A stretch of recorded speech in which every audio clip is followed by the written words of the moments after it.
Hello student, class 10th का science का question paper है प्री बोर्ड एग्जाम 23-24 सेशन का। तो इसे आपको अच्छी तरह से प्रैक्टिस करना है फाइनल बोर्ड एग्जाम के लिए भी, एंड अगर आपके प्री बोर्ड चल रहे हैं तो उसके लिए भी। तो इसका सेक्शन ए हमने स्टार्ट कर लिया है। सेक्शन ए के सोल्यूशन आपको मिल जाएंगे, इसका डिस्क्रिप्शन में लिंक डाल दूंगी।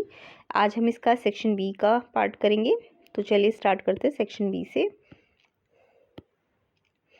तो ये सारे सेक्शन ए के क्वेश्चंस आपको डिस्क्रिप्शन में लिंक में मिल सकते हैं।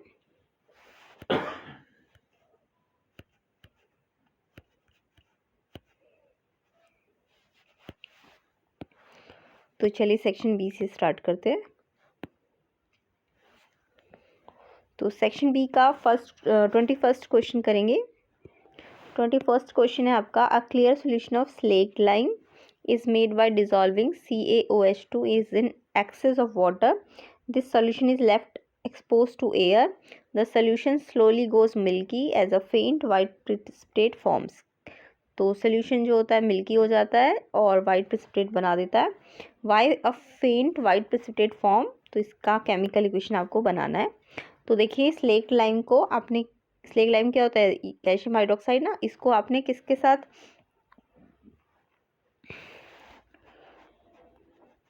एयर में लेफ्ट छोड़ा है. ठीक है, एयर में छोड़ दिया है. तो इसका मतलब कैल्शियम हाइड्रोक्साइड CO2 के साथ रिएक्ट करके क्या बनाएगा, ये आपको इक्वेशन बनानी थी. तो देखिए इसकी इक्वेशन क्या बनेगी क्वेश्चन 21 की. तो स्लेट लाइम CaOH2 होता है, इसमें CO2 मिक्स होगा.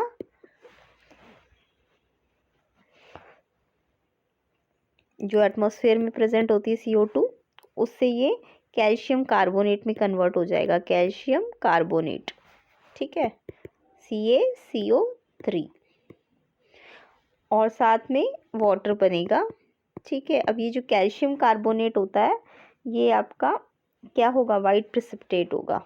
ठीक है, इसका PPT बन जाएगा वाइट कलर का. तो ये रिएक्शन है इससे रिलेटेड. तो आपको समझ आ गया ना.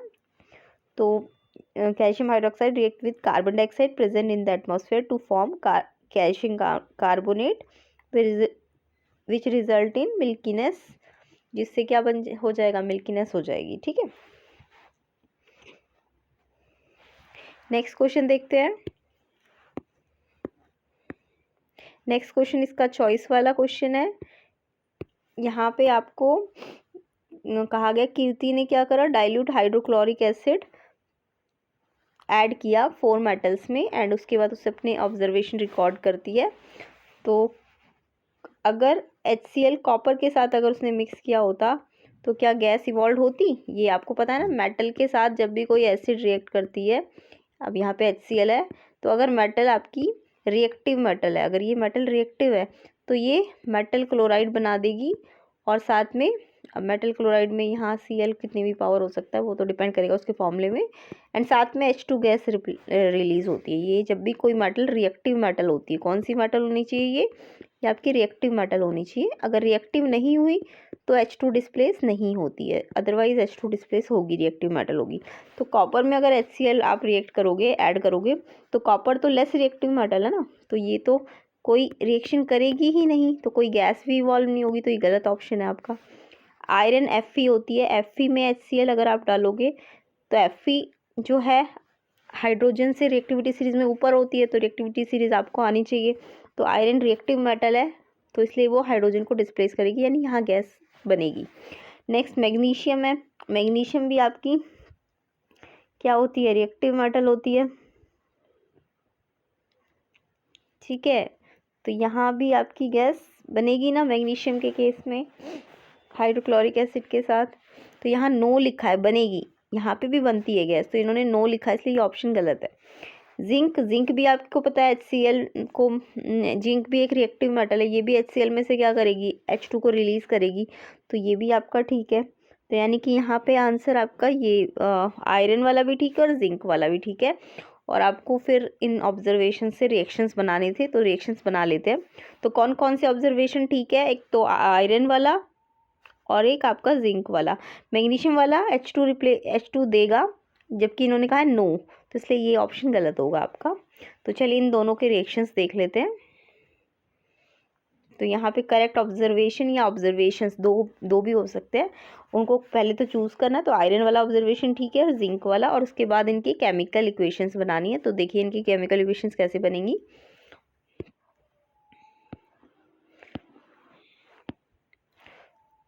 तो क्वेश्चन नंबर हमारा 21 ही है, चॉइस का क्वेश्चन है ये, ठीक है।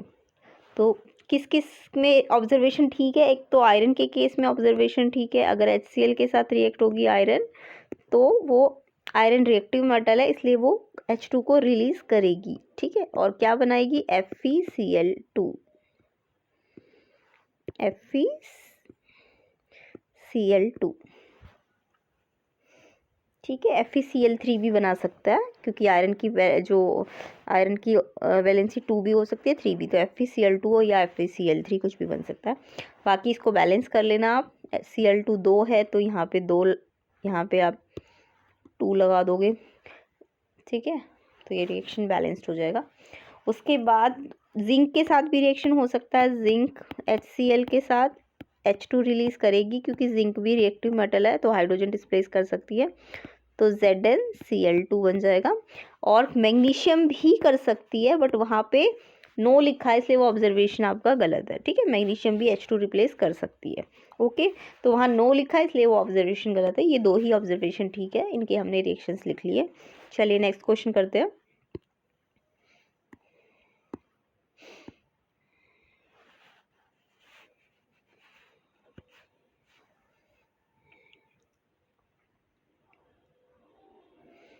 नेक्स्ट क्वेश्चन है आपका, patients whose gall bladder are removed are recommended to eat less oily food, why. तो इसका आंसर क्या है, जिनके गाल ब्लैडर रिमूव कर दिए जाते हैं उनको ऑयली फूड खाने से मना किया जाता है या कम खाने को कहा जाता है, ऐसा क्यों है।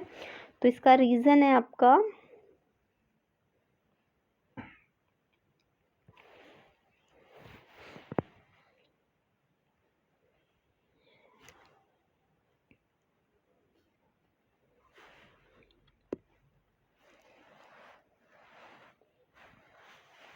तो देखिए इसका रीज़न है आपका 23 का, gall bladder stores bile which helps in emulsification of lipids. In the absence of stored bile, emulsification of fats will be negligible, affected less, and thus fat digestion will be slow. Hence there are such diet restrictions. तो यहाँ पे आपको ये सब लिखना है। Bio का question आप याद कर लीजिएगा इसे। और इसके अलावा एक और क्वेश्चन है, क्वेश्चन नंबर 22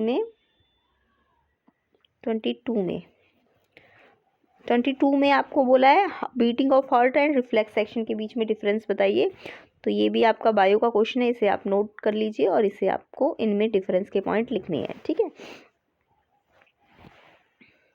नेक्स्ट क्वेश्चन देखते हैं, क्वेश्चन नंबर 24। तो देखिए 24 क्वेश्चन आपका,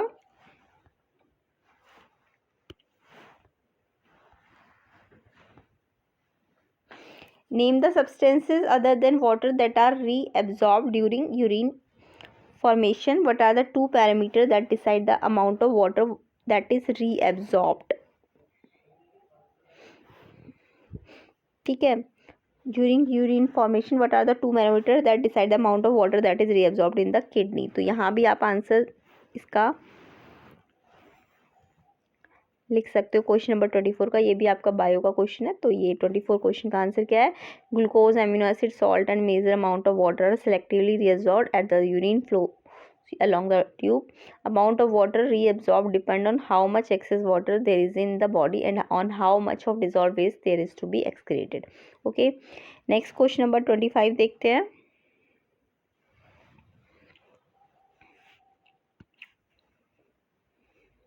अच्छा, क्वेश्चन 22 आपको समझ आ गया ना। क्वेश्चन 22 क्या था, how is the mode of action in beating of heart different from reflex actions. तो ये मैंने आपको थ्योरी बता दी है, ये आप लर्न कर लेना। बीटिंग ऑफ हार्ट और रिफ्लेक्स एक्शन में क्या डिफरेंस होता है। तो यहाँ पे बीटिंग ऑफ हार्ट और रिफ्लेक्स एक्शन में डिफरेंस है।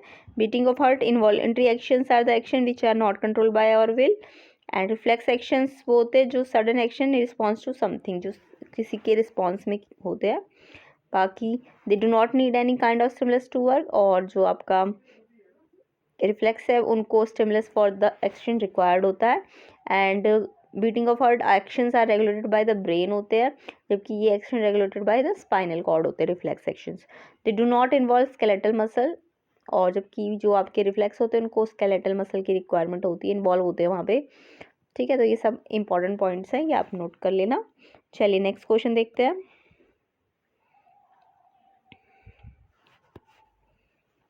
नेक्स्ट क्वेश्चन नंबर 25 देखेंगे।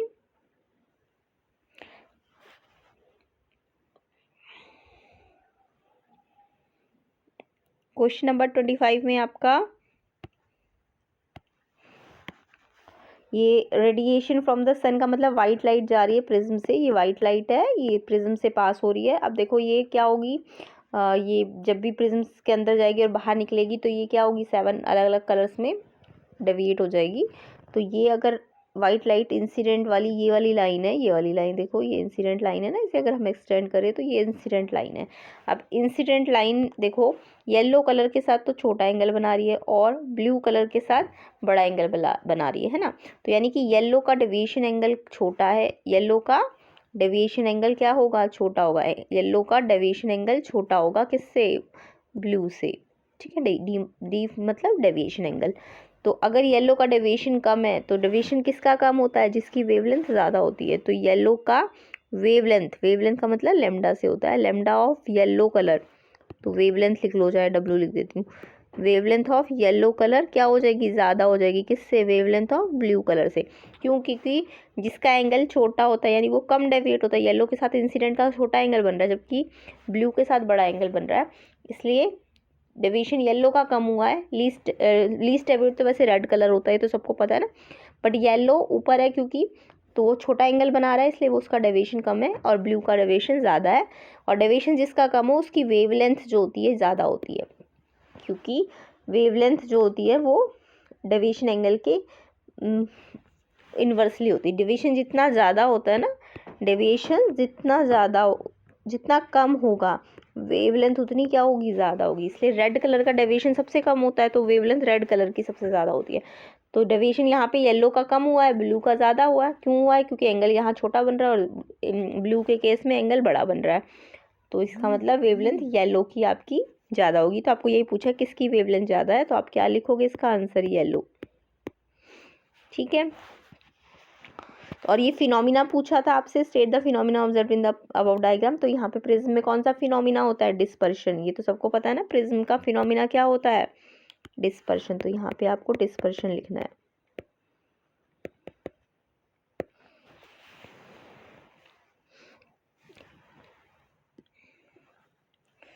तो क्वेश्चन नंबर 25 में dispersion, the splitting of white light into 7 colours on passing through a prism, ये आपका फिनोमिना हो रहा है।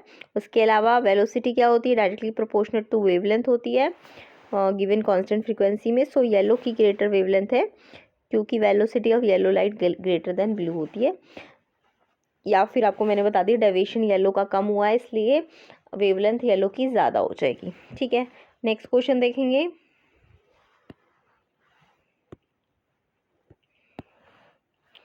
नेक्स्ट क्वेश्चन चॉइस वाला क्वेश्चन है, हाउ विल यू यूज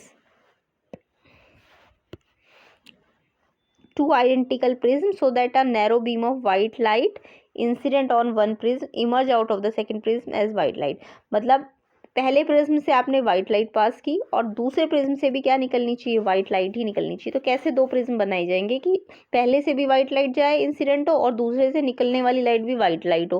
तो ये सबको पता है, इसके लिए हमें रिकॉम्बिनेशन ऑफ प्रिज्म करना पड़ेगा। क्या करना पड़ेगा, रिकॉम्बिनेशन ऑफ प्रिज्म। देखो ये डायग्राम है, पहले एक सीधा एक आपको फर्स्ट प्रिज्म जो है वो आपको कैसे लगाना है, यानी दो प्रिज्म ऐसे लगाने हैं जो इक्वल एंड अपोजिट हो, एक दूसरे के कैसे होने चाहिए, इक्वल एंड अपोजिट होने चाहिए। While the first prism split the light in 7 colour, पहला प्रिज्म तो वाइट लाइट को स्प्लिट करेगा और डिफरेंट एंगल्स में डिफ्लेक्शन के अलग अलग एंगल्स पे, और जो सेकंड प्रिज्म है वो कंबाइन करेगा उस स्पेक्ट्रम को, जो 7 कलर का स्पेक्ट्रम मिलेगा उसको एक सिंगल रे में, एंड कलर अगेन कंबाइन होकर व्हाइट लाइट आ जाएंगे, एंड बाहर वाले जब निकलेगी लाइट तो उस स्क्रीन पे व्हाइट लाइट दोबारा से आ जाएगी। तो ये रिकॉम्बिनेशन का आपको यहाँ पे डायग्राम बनाना है। चलिए नेक्स्ट क्वेश्चन देखते हैं।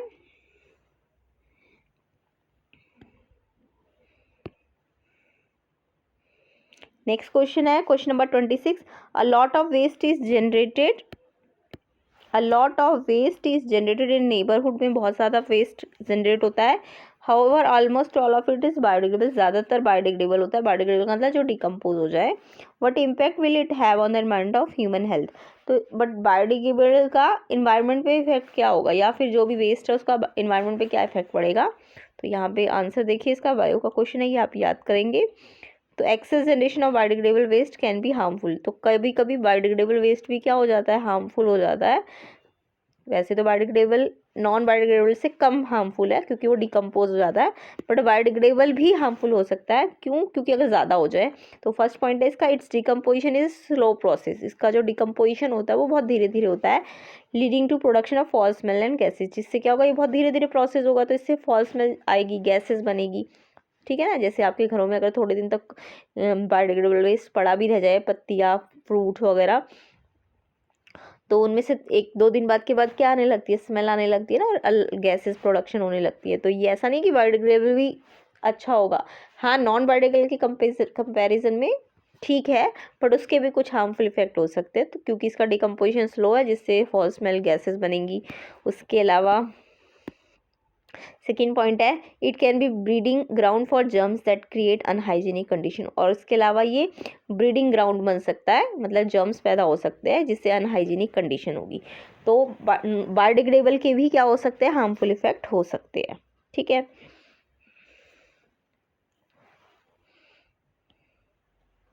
नेक्स्ट क्वेश्चन देखते हैं।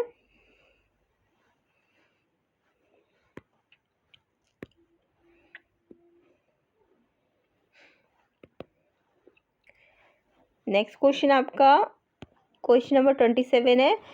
आपको ये कुछ फर्स्ट एंड सेकंड में रिएक्शंस दिए हुए हैं और आपको टाइप पूछा है, पहला रिएक्शन कैसा है एंड सेकंड रिएक्शन कैसा है। तो देखो सबसे पहले ए था, फिर यहाँ पे बी और सी था, यानी बी के पास सी आयन था, बट बाद में क्या हुआ, ए के पास जो ये बी का सी आयन है ए ने ले लिया। तो जब ए ने ले लिया और बी अकेला हो जाता है तो इसे हम डिस्प्लेसमेंट रिएक्शन कहते हैं। क्या कहते हैं हम इसे? Displacement reaction. लिख लेना इसे पूरा। ये कौन सा रिएक्शन है? Displacement reaction.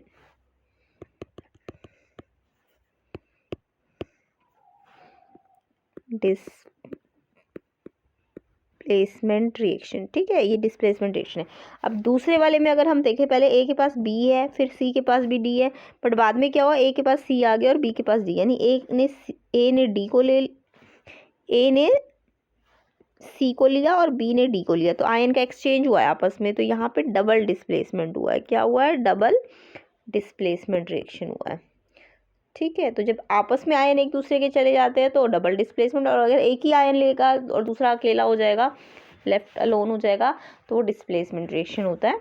अब इसके बाद इन्होंने इसके एग्जाम्पल्स भी पूछे हैं।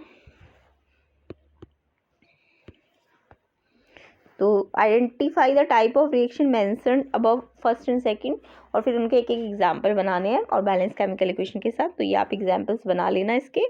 देखो फर्स्ट वाला डिस्प्लेसमेंट है, तो डिस्प्लेसमेंट में आयरन और कॉपर सल्फेट के बीच में रिएक्शन दिखा सकते हो आप, है ना। आयरन ने क्या करा, कॉपर में से सल्फेट को ले लिया अपने में, क्योंकि आयरन रिएक्टिव है और कॉपर अलग हो जाएगा। तो जो भी रिएक्टिव मेटल है, ज़्यादातर जो आयरन, जिंक, ब्लड, ये सब रिएक्टिव होती है कॉपर से। तो कॉपर के आयन को अलग, कॉपर में से आयन अलग अपने में ले लेंगी और कॉपर को सेपरेट कर लेगी। ठीक है। नेक्स्ट डबल डिस्प्लेसमेंट था, तो इसमें डबल डिस्प्लेसमेंट दिखा देना। जैसे सोडियम सल्फेट और बेरियम क्लोराइड है, तो बेरियम जो है सोडियम का आयन ले लेगा, बेरियम सल्फेट बनाएगा, और सोडियम बेरियम का आयन ले लेगा, क्लोराइड, तो सोडियम क्लोराइड बन जाएगा और बेरियम सल्फेट प्रेसिपिटेट बन जाएगा। ठीक है। तो इस तरीके से डबल डिस्प्लेसमेंट होगा। ज़्यादा डबल डिस्प्लेसमेंट में प्रेसिपिटेशन रिएक्शंस होते हैं। जब भी डबल डिस्प्लेसमेंट होगा तो कोई ना कोई प्रेसिपिटेट बनेगा ही बनेगा, इसलिए प्रेसिपिटेशन रिएक्शन का दूसरा नाम डबल डिस्प्लेसमेंट रिएक्शंस भी होता है। ठीक है। नेक्स्ट क्वेश्चन देख लेते हैं।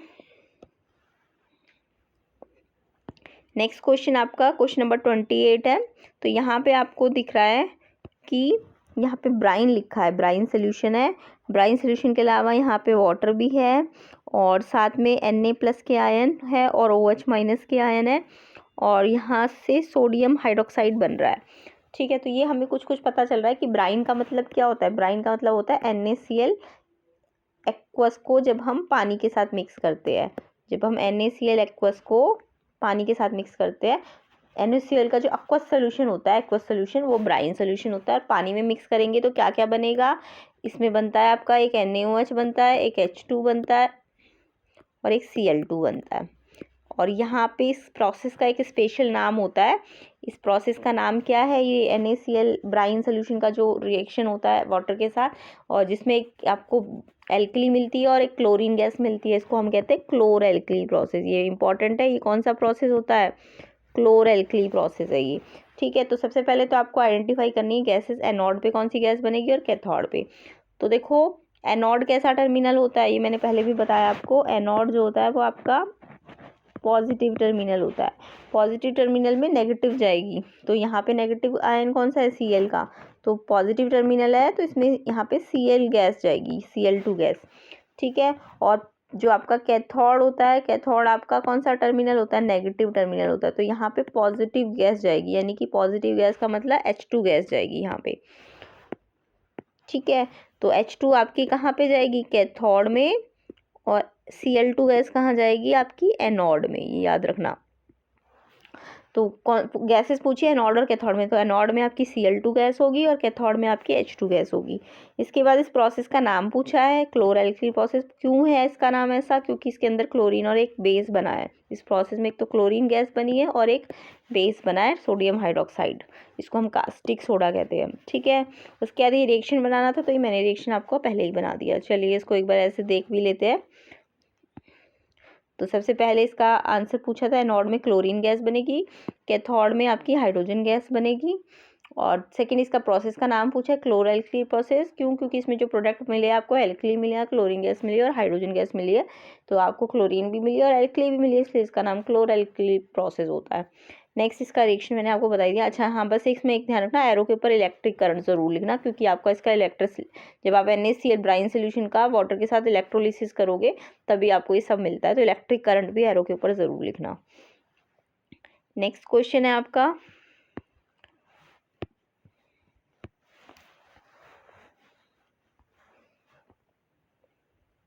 नेक्स्ट क्वेश्चन 29 बायो का है, तो ये आप याद कर लेना। The leaves of plant are covered with aluminium foil, how would it affect the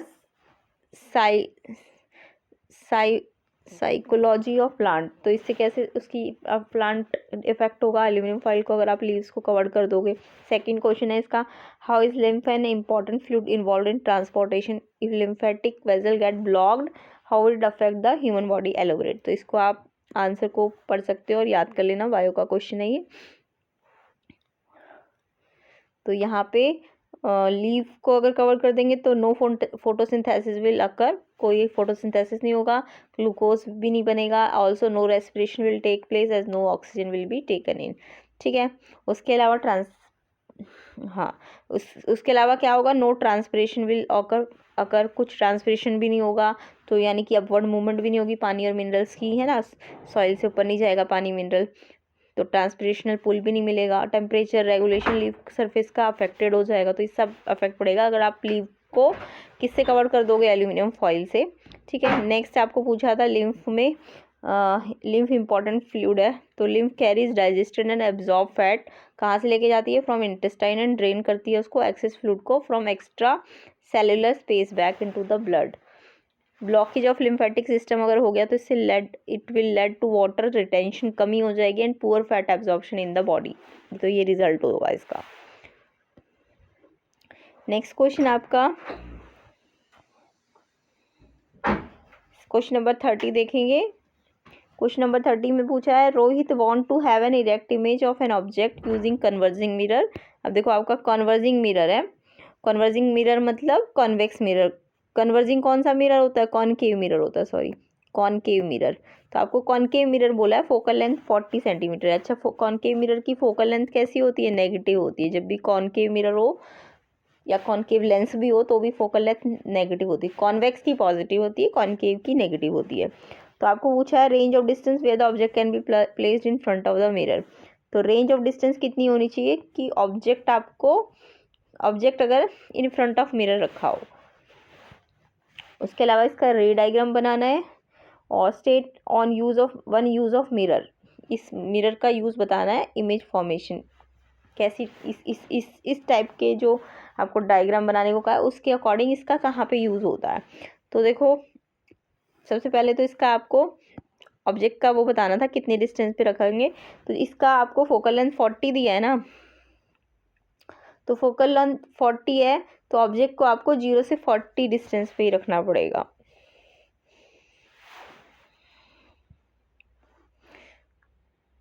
क्योंकि आपको कैसी इमेज चाहिए इन फ्रंट ऑफ इमेज का मतलब फ्रंट ऑफ का मतलब आपका इमेज वर्चुअल होना चाहिए। क्यों, कैसा इमेज होना चाहिए? फ्रंट का मतलब फ्रंट तभी बनेगा ना जब वर्चुअल इमेज होगा। जब फ्रंट कब बनता है?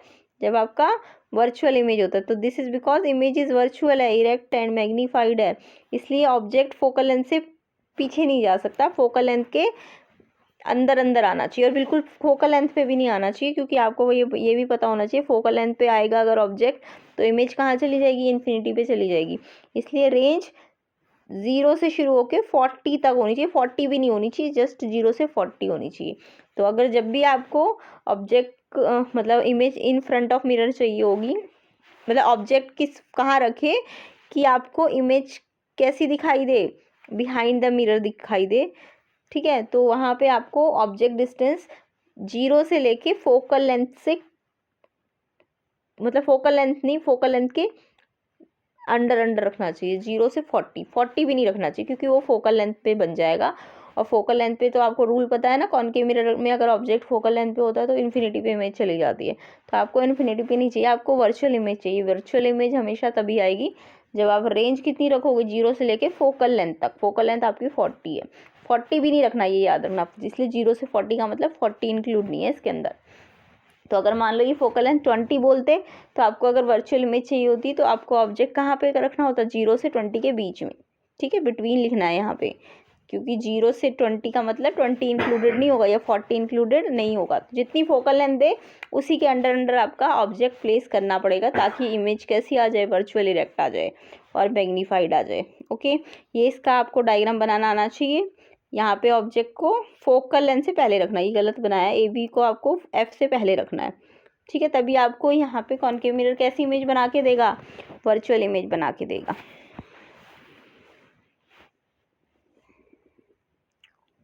तो ये डायग्राम तो गलत बना रखा है इन्होंने, ये इसमें ऐसा बनेगा, देखो इस वाले केस में डायग्राम कैसा बनेगा? जो स्पेशल केस होता है ना कॉनकेव मिरर का, वो वाला डायग्राम बनेगा इसमें। ये कॉनकेव मिरर बनाना है पहले आपको। कॉनकेव मिरर कैसे बनता है? ऐसे करके।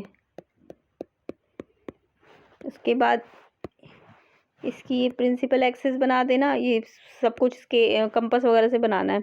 ये इसका पोल है, ये इसका फोकस है और ये इसका फोकस कितना दिया है? 40। तो आपको ऑब्जेक्ट 40 पे भी नहीं रखना, 40 से पहले रखना है, यानी 0 से लेके 40 तक रखना है।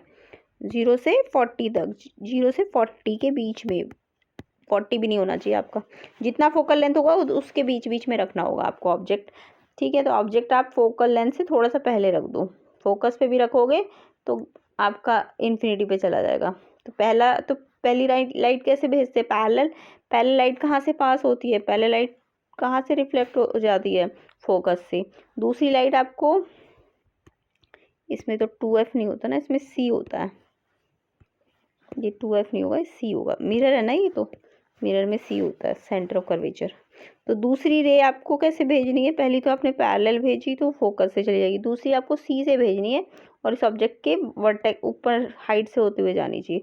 और वो आपको रूल पता है कि वो वहीं से वापस आ जाती है ना, जहाँ से जाएगी वहीं से वापस, यहाँ से गई तो आएगी भी यहीं से ही।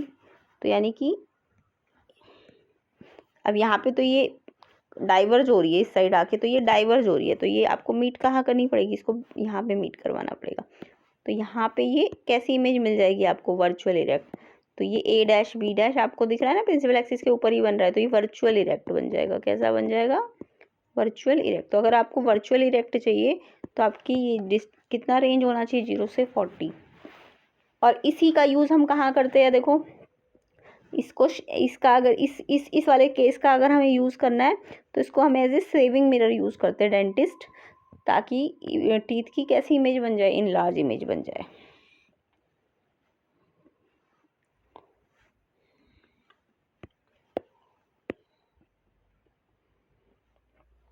नेक्स्ट क्वेश्चन नंबर 31 देखेंगे। A lens of focal length 5 centimetre का फोकल लेंथ है और देवाश्री यूज़ करती है मैग्नीफाइंग ग्लास के रूप में। उसका लीस्ट डिस्टेंस ऑफ विजन कितना है, 25 है। तो उसका मैग्नीफिकेशन बताना है यूजिंग द ग्लास का।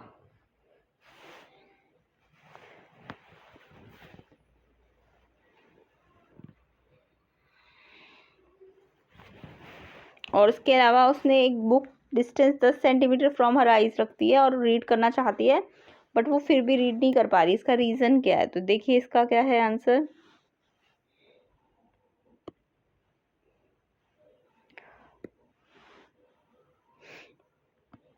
तो ये डायग्राम सही नहीं है, ये मैंने सही करके बना दिया आपका।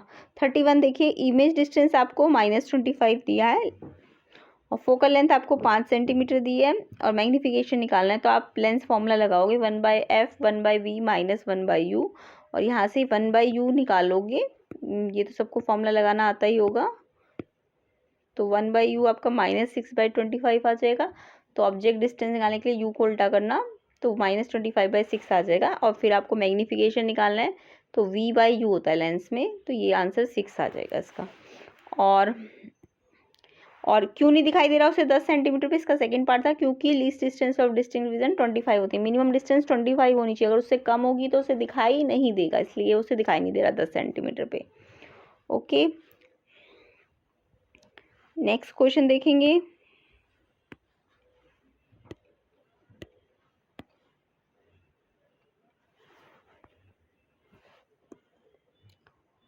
A student fixes a white sheet of paper on a drawing board. He places a bar magnet in the center and sprinkles some iron filling uniformly around the bar magnet. And then he observes the iron filling arrange themselves in a certain pattern. ये तो सबको पता है कि जब भी आप bar magnet में कुछ आयरन फिलिंग डालते हो तो पैटर्न बन जाते हैं। तो why do iron filling arrange themselves in particular pattern, तो क्यों उन्होंने उस पैटर्न में अपने आप को अरेंज किया होगा। बार मैग्नेट का पैटर्न सबको बनाना आता है ना, तो वो पैटर्न क्यों बना, पहला रीज़न। और दूसरा, which physical quantity indicated by the pattern of field line round the bar magnet, तो कौन सी फिजिकल क्वांटिटी है जो पैटर्न ऑफ फील्ड लाइन को शो कर रही है। और नेक्स्ट इसका पार्ट था state any two property of magnetic field line. तो यहाँ पे सबसे पहले तो पैटर्न क्यों बना होगा, तो पैटर्न बनने का रीज़न क्या है, 32 का A part. When iron filling placed in a magnetic field around a bar magnet they behave like tiny magnet, तो वो आयरन जो फिलिंग थी ना वो टाइनी मैग्नेट्स की तरह ट्रीट हो रही थी और मैग्नेटिक फोर्स उनको एक्सपीरियंस लग रहा था टाइनी मैग्नेट्स को, जिससे वो रोटेट करवा रहा, मतलब वो रोटेट हो रही थी and align themself along the direction of field line, और वो अपने आप को कहाँ अलाइन कर रही थी, डायरेक्शन ऑफ फील्ड लाइन। तो ये आपको लिखना पड़ेगा। नेक्स्ट आपको फिजिकल प्रॉपर्टी पूछी थी इंडिकेटेड बाय दिस अरेंजमेंट, ये मतलब इससे क्या पता चलता है, फिजिकल प्रॉपर्टी के बारे में पता चलता है बार मैग्नेट की। और तीसरा पॉइंट था मैग्नेटिक फील्ड लाइन की दो प्रॉपर्टी। तो पहली प्रॉपर्टी था सबको आती है, मैग्नेटिक फील्ड लाइन नॉर्थ से निकलती है, emerge from north and enter into south pole, ठीक है। और दूसरी आप लिख सकते हो magnetic field line never intersect, कभी भी इंटरसेक्ट नहीं करती है और ये क्लोज कर्व बनाती है, ठीक है। तो ये कुछ प्रॉपर्टीज़ है, ये आपको याद करनी है। नेक्स्ट इसका चॉइस वाला क्वेश्चन देख लेते हैं। अ compass needle placed near a current carrying wire, एक करंट कैरिंग वायर के सामने हमने एक कंपस नीडल रखी। आपको पता है करंट कैरिंग वायर के सामने अगर आप कंपस नीडल रखोगे तो करंट कैरिंग वायर सबसे पहले करती क्या है, वो अपने आसपास एक मैग्नेटिक फील्ड बना देती है। तो जिससे अगर मैग्नेटिक फील्ड बनेगा तो कंपस नीडल क्या हो जाएगी, डिफ्लेक्ट हो जाएगी, है ना। तो ऑब्जर्वेशन पूछे है और फिर रीज़न भी पूछा है। मैग्नीट्यूड ऑफ करंट वायर का अगर तुम बढ़ा दो तो क्या होगा, या कंपस नीडल को अगर तुम दूर ले जाओगे वायर से तो क्या होगा। तो सबसे पहले तो डिफ्लेक्शन, सबसे पहले अगर हम करंट बढ़ाएंगे तो करंट बढ़ने से क्या होगा, देखो करंट बढ़ेगा तो मैग्नेटिक जो करंट वायर में जो करंट के कारण मैग्नेटिक फील्ड बन रहा था वो भी बढ़ जाएगा। तो मैग्नेटिक फील्ड ऑफ करंट जो होगा वो बढ़ जाएगा और जितना ज़्यादा मैग्नेटिक फील्ड बढ़ेगा उतना ज़्यादा डिफ्लेक्शन भी बढ़ जाएगा, तो करंट कंपस नीडल ज़्यादा डिफ्लेक्ट हो जाएगी, ठीक है। और दूसरा पॉइंट बोला था कंपस नीडल को अगर दूर लेके गए तो डिफ्लेक्शन नीडल का डिक्रीज होता जाएगा, क्योंकि दूर लेते जा रहे हो तो मैग्नेटिक फील्ड कम होता जाएगा, है ना। तो मैग्नेटिक फील्ड जो होता है इनवर्सली प्रोपोर्शनेट होता है perpendicular distance from the wire से, इसलिए डिफ्लेक्शन, अगर आप नीडल को दूर लेके जाओगे तो डिफ्लेक्शन भी धीरे धीरे कम हो जाएगा। ओके, नेक्स्ट क्वेश्चन है,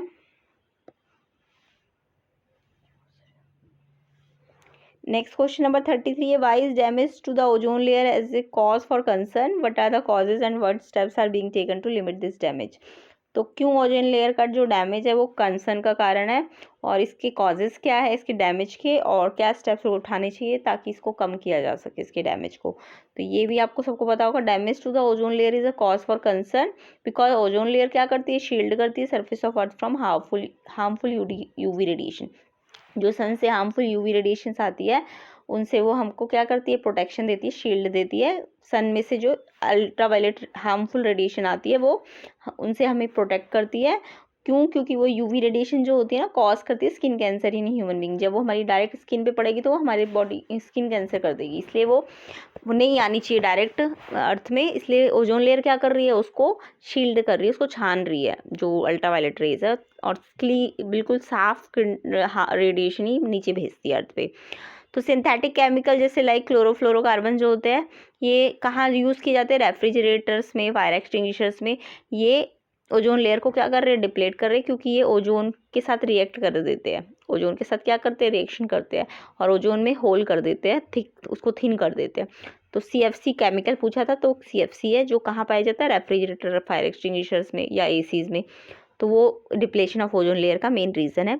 नेक्स्ट स्टेप्स क्या उठाए गए इस डैमेज को कम करने के लिए, बहुत सारी जो डेवलपिंग एंड डेवलप्ड कंट्री है उन्होंने साइन किया है और ऑबे किया है डायरेक्शन ऑफ UNEP की, यूनाइटेड नेशन एनवायरनमेंट प्रोग्राम की, कि वो इसके प्रोडक्शन को या CFC के प्रोडक्शन को फ्रीज कर देंगे या लिमिट में कर देंगे 1986 लेवल पे, ठीक है।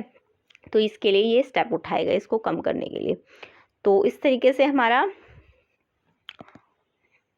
सेक्शन C भी ख़त्म होता है। नेक्स्ट पार्ट में हम इसका सेक्शन D का डिटेल सोल्यूशन करेंगे, और फिर उसके बाद सेक्शन E के क्वेश्चंस को भी कंप्लीट कर लेंगे।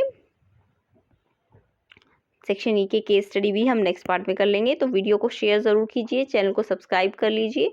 इन सब के डिटेल सोल्यूशन आपको नेक्स्ट पार्ट में मिल जाएंगे, ठीक है। तो ये सारे केस बेस्ड स्टडीज़ को क्वेश्चंस हम नेक्स्ट पार्ट में करेंगे, सेक्शन D और E। बाकी सेक्शन A का आंसर आपको डिस्क्रिप्शन में लिंक में मिल जाएगा। B एंड C आपने कवर कर लिया है, इसे अच्छी तरह से लर्न कर लीजिए अपने प्री बोर्ड के पॉइंट ऑफ व्यू से भी एंड CBSE के पॉइंट ऑफ व्यू से भी।